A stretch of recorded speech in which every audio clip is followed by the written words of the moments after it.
Salut, moi c'est Kate, je suis cinéaste animalière et ma passion c'est la vie sauvage. La nature, la faune et les animaux sont toute ma vie et j'en ai fait mon métier.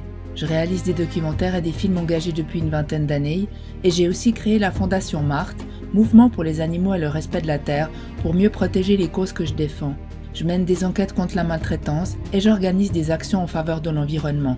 Adepte de van life et de liberté, j'aime voyager pour découvrir de nouveaux paysages. Sur ma chaîne, je te parle de mes rencontres animales, de biodiversité et de ma vie sauvage dans la nature. Alors bienvenue dans mon monde et abonne-toi pour suivre mes aventures.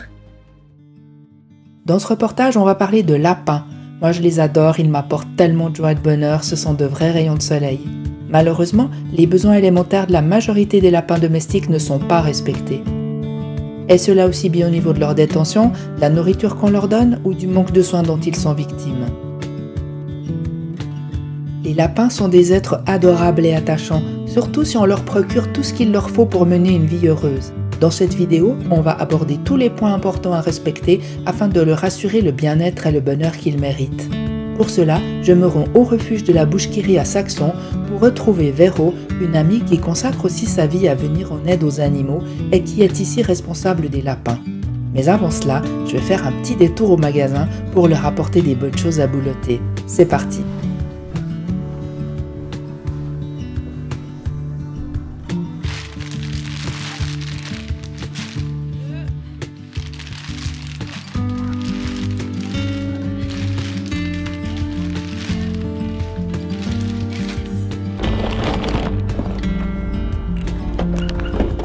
Bon, il y a de quoi boulotter pour tous ces pimpins. Hein.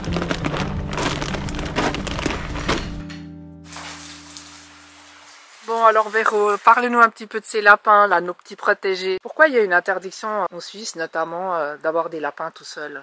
Les lapins sont des animaux grégaires, donc c'est-à-dire que dans la nature, ils vivent en groupe. Les priver de ça, c'est vraiment malsain et ça leur apporte un gros mal-être. Ils s'apportent beaucoup mutuellement, c'est-à-dire au niveau de la communication, au niveau de l'affection. Ils peuvent vivre avec des chats ou d'autres animaux, ou même avec des humains, même si on est très proche d'eux. Mais c'est pas pareil. Non, c'est pas pareil. On ne pourra jamais apporter ce qu'un animal de la même espèce pourra lui apporter, en fait. Et même peut-être que ça se voit pas à l'œil nu pour tout le monde, mais il y a aussi, il faut savoir que les animaux, les lapins, c'est des proies, et du coup ils sont toujours sur le qui-vive à surveiller. Et quand ils sont deux, c'est qu'il y en a un qui se repose pendant que l'autre surveille. Ouais. Et le fait qu'ils soient privés de ça et qu'ils soient seuls, ça leur demande d'être sur le qui-vive 24 heures sur 24 et ils n'ont jamais de réel repos. Ils peuvent faire leur toilette aussi, ils se font leur toilette mutuellement dans des endroits où eux-mêmes n'arrivent pas à se nettoyer. Exactement. Et ça les rassure et ça leur apporte vraiment un bienfait, comme si nous, on n'avait aucun contact avec les autres humains, qu'on vivait qu'avec une autre espèce et qu'on ne pourrait jamais parler le même langage avec quelqu'un d'autre. C'est très très dur pour eux. Bon ça c'est clair que les lapins ils préfèrent toujours être plusieurs, au minimum à deux, mais en même temps la cohabitation c'est pas toujours facile. Moi j'ai galéré un petit peu au début avec les miens, c'est pas non plus simple. Raconte-nous un petit peu ce que tu vis toi ici avec les cohabitations. Alors faire vivre deux lapins ensemble c'est très très très compliqué s'ils se connaissent pas. Il y a un protocole à suivre vraiment très précis et qui est vraiment capital. C'est-à-dire souvent les gens, ils ont déjà un lapin, ils vont chercher un autre lapin ailleurs et ils le mettent sur le territoire du premier lapin, ça part en cacahuète. C'est tout à fait normal. Les lapins sont très territoriaux. Si on veut prendre un deuxième lapin, c'est vraiment important de faire les choses correctement et toujours de les introduire sur un territoire neutre et de bien surveiller les premiers jours. Ça peut vraiment partir en grosse bagarre. Entre guillemets, on impose un compagnon à un animal qui lui-même ne l'a pas choisi. Donc c'est pour ça qu'ici au refuge, quand les gens ils ont un lapin, ils viennent ici avec leur lapin, on fait sur un territoire neutre qui est le refuge et on fait plusieurs tests. On essaye avec un lapin, si ça part vraiment en bagarre, si ça ne va pas, on enlève et on essaye avec un autre lapin. L'important c'est vraiment que ce soit eux qui se choisissent et pas nous humains qu'on choisisse un lapin comme compagnon de notre lapin. Alors le couple parfait c'est un mâle castré et une femelle stérilisée. Je précise bien que même si le mâle il est castré, il est très important de stériliser la femelle. Ça lui évitera des tumeurs utérines par la suite. Ça c'est on va dire le combo idéal. Après on peut mettre une femelle stérilisée avec un mâle castré et qui ne s'entendent absolument pas. Ça arrive qu'on ait des fois deux mâles qui s'entendent très bien ou deux femelles qui s'entendent très bien. Mais dans l'idéal c'est vrai qu'on dit un mâle et une ou deux ou trois femelles. C'est toujours le mieux.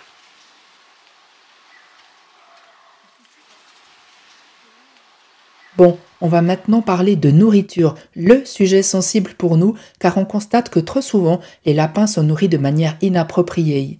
On ne le répétera jamais assez, les lapins sont des herbivores et non pas des granivores. Alors l'important c'est qu'ils aient du foin à volonté, toujours du bon foin de bonne qualité, la verdure, donc des herbes qu'on trouve dans la nature, des dandelions, des trèfles, très friands de ça aussi. Les dandelions on peut aussi les faire sécher, les fleurs de dandelion ça ils adorent aussi. Au niveau des légumes, on peut aussi donner une alimentation très diversifiée, c'est intéressant de se renseigner sur internet, il y a beaucoup de choses qu'on peut leur donner. Donc céleri, fenouil, les carottes et les pommes on précise que c'est très mauvais, il y a énormément de glucose. C'est la friandise. Voilà, c'est une fausse croyance que les lapins mangent des carottes. Ils adorent ça, certes, mais c'est très mauvais pour eux. Ouais. Donc c'est une friandise, une rondelle une fois par semaine de temps en temps. Par contre, les fans de carottes, Voilà. ça les maraîchers donnent volontiers parce qu'ils jettent fans de carottes, fans de fenouil. Ça, ils sont aussi très friands de ça et c'est très bon pour eux. Pour compléter la verdure et le foin, on peut leur donner des croquettes exprès pour lapins. Bien regarder la composition. Les lapins ne digèrent pas les céréales. Tout ce qu'on trouve en supermarché, voire même dans les magasins spécifiques pour animaux, la plupart contiennent des céréales. On dit une cuillère à soupe par lapin, vraiment comme friandise. On peut aussi s'amuser à les cacher un petit peu partout pour occuper le lapin. Ils adorent cette nourriture et puis ça va les occuper, ça va leur faire un petit jeu. Si vous leur donnez à manger le matin et qu'ils ne viennent pas manger, qu'ils restent prostrer dans la cabane, c'est qu'il a un arrêt du transit et c'est une urgence vitale. Un lapin, c'est pour ça qu'il doit aussi avoir du foin en continu, c'est parce que son transit doit fonctionner 24 heures sur 24. Il ne doit jamais s'arrêter de manger. Et s'il ne mange pas pendant 12 à 24 heures, il peut mourir. Donc si un jour il ne mange pas, qu'il est prostré, c'est vraiment une urgence vitale. Il faut vraiment téléphoner au vétérinaire pour qu'il soit vu dans la journée. Un bon vétérinaire, un spécialiste lapin, parce que beaucoup ne connaissent pas les lapins malheureusement et ne sauront pas quoi faire. Suite aux modifications génétiques pour les faire ressembler à des peluches, les lapins nains ont hérité de nombreuses dégénérescences et connaissent des problèmes de dentition. Le foin contribue grandement à une bonne usure des dents, alors cet aliment principal ne doit pas être négligé. Alors la plupart des lapins qui arrivent ici, ils ont des malocclusions dentaires, c'est-à-dire que les dents ont trop poussé, ça fait des petites pointes qui se plantent dans la langue ou dans les joues, qui font des abcès, c'est très douloureux et très long à soigner. Surtout ne pas donner de pain sec. C'est une fausse croyance aussi. Ouais, alors ça, même avec les chevaux, hein, alors ça c'est... Le pain sec est à bannir pour tous les animaux. Voilà. C'est très Les mauvais. oiseaux aussi, les canards, les cygnes, le pain sec c'est non. Pour tous les animaux, donc cochon d'Inde, lapin, tous les petits animaux, c'est vraiment de mettre des gamelles au sol. Mais tout ce qui est biberon, boire à la tête en haut, Ah, ça c'est une horreur, ces au trucs. compte-gouttes, c'est vraiment pas bon pour les lapins. Déjà, un de un, ils boivent jamais parce que lécher une bille, ils ont jamais suffisamment à boire, du coup ils sont toujours déshydratés. Boire la tête en haut, c'est au même titre que nous, quoi. Je mets n'importe qui au défi de boire la tête en haut en léchant une bille. C'est pas du tout ni ergonomique, ni sain pour eux. Vous avez mûrement réfléchi sur un engagement à long terme et vous avez décidé d'adopter des lapins abandonnés? Se pose maintenant la question de savoir si vous allez les détenir chez vous ou en extérieur. Pas simple, car les deux options comportent des avantages et des inconvénients. Alors effectivement, les lapins ils sont faits pour vivre dehors, normalement dans la nature, donc sur la terre, qu'ils aient la possibilité de creuser, voilà, d'explorer un peu leur instinct naturel. Maintenant, tout le monde ne peut pas faire de parc extérieur parce que ça demande quand même une infrastructure assez compliquée. On a les cochons qui acquiescent. On a plein d'admirateurs ici. Ça demande quand même de détenir des lapins à l'extérieur quand même assez compliqué afin de les protéger. Donc ils peuvent aussi très bien vivre dedans. L'important c'est vraiment de leur laisser énormément d'espace, que tout soit sécurisé, que ce soit à l'extérieur pour les prédateurs ou à l'intérieur avec tout ce qui est câbles électriques, plantes et tout ce qui peut être dangereux pour eux. Donc soit leur faire une pièce à l'intérieur uniquement pour eux et leur mettre une petite barrière pour pas qu'ils puissent en sortir, ou dans l'appartement, ils peuvent aussi très bien vivre en liberté dans un appartement du moment que tout est sécurisé pour eux. L'important c'est vraiment qu'ils aient de l'espace.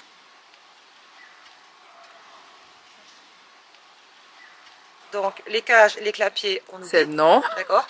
Même si dans les magasins où légalement c'est autorisé, il faut savoir que voilà, il y a les normes légales et les normes éthiques. Un animal en cage, c'est juste de la torture physique et psychologique en fait. Il ne peut pas du tout s'épanouir.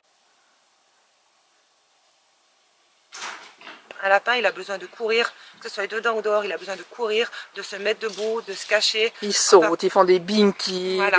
des sauts périlleux presque. Je pense que n'importe qui regarde une vidéo d'un lapin qui fait le foufou dans un jardin ou dans un appartement comprendra tout à fait le besoin qu'ils ont de se dépenser. Donc même si dans les magasins ils vendent les cages parce que c'est autorisé, c'est vraiment c'est de la torture. De la torture. Ouais. Mais le minimum, c'est vraiment 6 mètres carrés avec des cabanes, des tunnels, des choses qui peuvent interagir, des petits jeux à droite à gauche pour les occuper parce que ben voilà, ça reste quand même de la captivité et des fois c'est une vie un petit peu ennuyeuse pour les lapins. Faut compenser quoi. Essayer de les occuper au maximum pour pas qu'ils s'ennuient. Pour moi, il était primordial que mes animaux puissent être en contact avec la nature, mais en toute sécurité.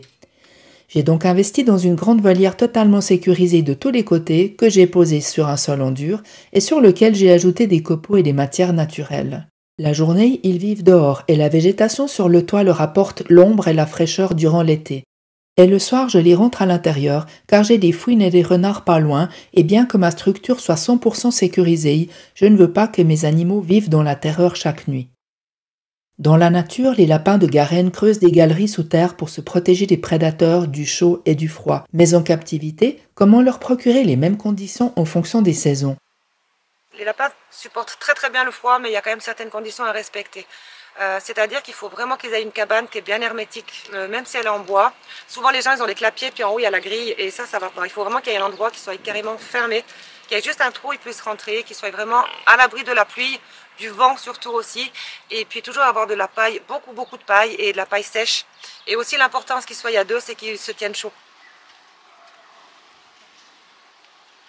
Alors les lapins, comme on dit, ils supportent très bien le froid, mais la chaleur, ils ont vraiment beaucoup de peine. Ils peuvent en mourir, hein, d'ailleurs, faire des coups de chaud. Quand il y a vraiment les grosses canicules, ce serait bien carrément de pouvoir les rentrer quelques jours à l'intérieur. C'est vraiment de les mettre au frais. Si on ne peut pas, c'est vraiment important de leur mettre beaucoup de coins d'ombre. Si vous laissez courir vos lapins dans votre jardin, attention à bien sécuriser les lieux. Plantes nocives, trous dans le grillage par lequel ils peuvent s'échapper, le chien du voisin qui peut s'en prendre à votre animal, et des prédateurs comme les renards, fouines ou encore un rapace qui pourrait décider d'en faire son goûter. On n'est jamais trop prudent.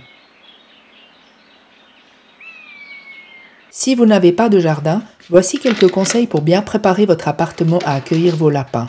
Effectivement, on finit par vivre chez nos lapins à la longue. Hein. Ça, c'est plus eux qui vivent chez nous, c'est nous qui vivons chez eux. Donc les lapins à l'intérieur, c'est le top, c'est vraiment chouette. Par contre, il y a énormément de choses à faire attention. Tout ce qui est câble électrique, il existe des tubes qu'on peut mettre autour, mais attention, ils peuvent aussi les ranger. Donc surveillez ça aussi régulièrement. Si vous les laissez sortir sur le balcon, attention à bien le sécuriser, car les lapins grimpent et sautent et ils pourraient facilement mourir en tombant de plusieurs étages. Votre chien n'est pas un compagnon de jeu pour vos lapins. Trop grand, trop puissant, même en jouant, il pourrait les blesser.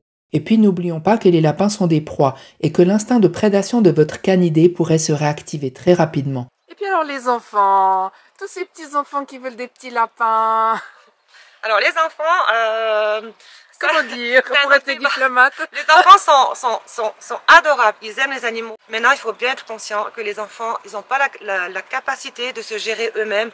Ils ne peuvent pas, c'est pas qu'ils ne veulent pas ou qu'ils font mal ou qu'ils sont irresponsables, ils ne peuvent pas, ils n'ont pas la capacité de s'occuper d'un autre être. En fait, il faut d'abord qu'on arrive à être adulte, mature pour s'occuper de nous-mêmes avant de s'occuper d'un autre être. Donc les cadeaux de Noël ou les cadeaux pour les enfants, c'est non. C'est non.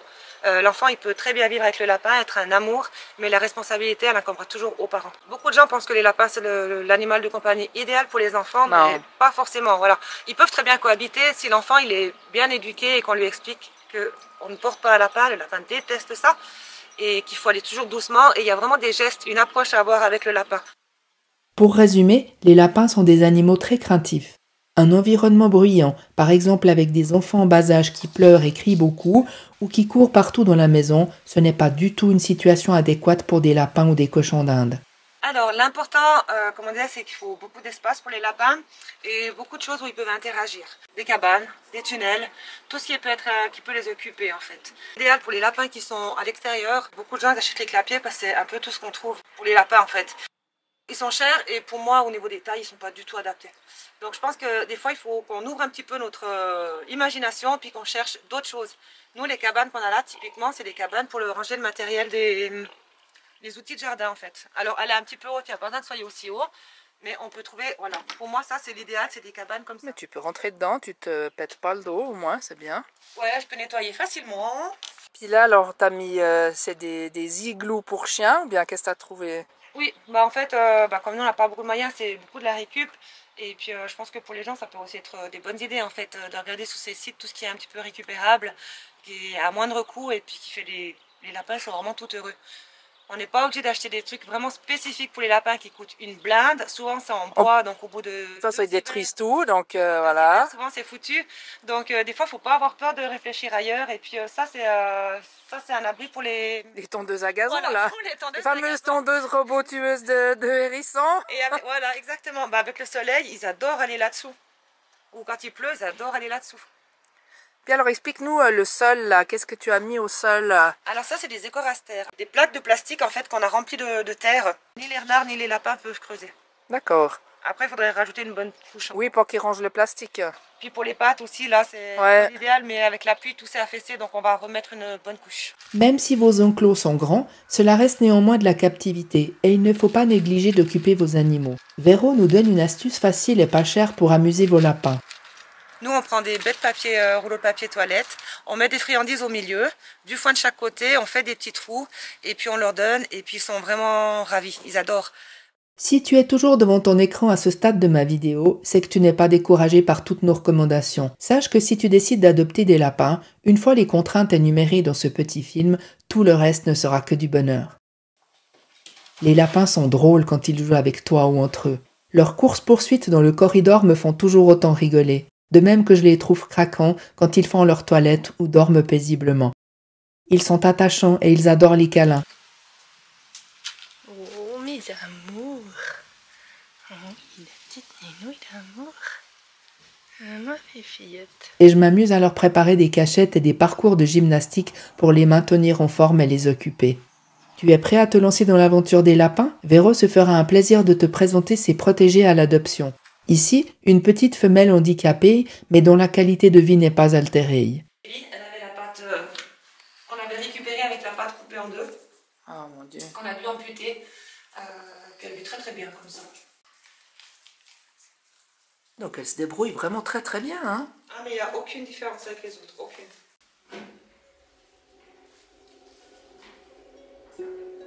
Et puis alors, tous ces lapins là que tu récupères, ils viennent donc de séquestres, d'abandon.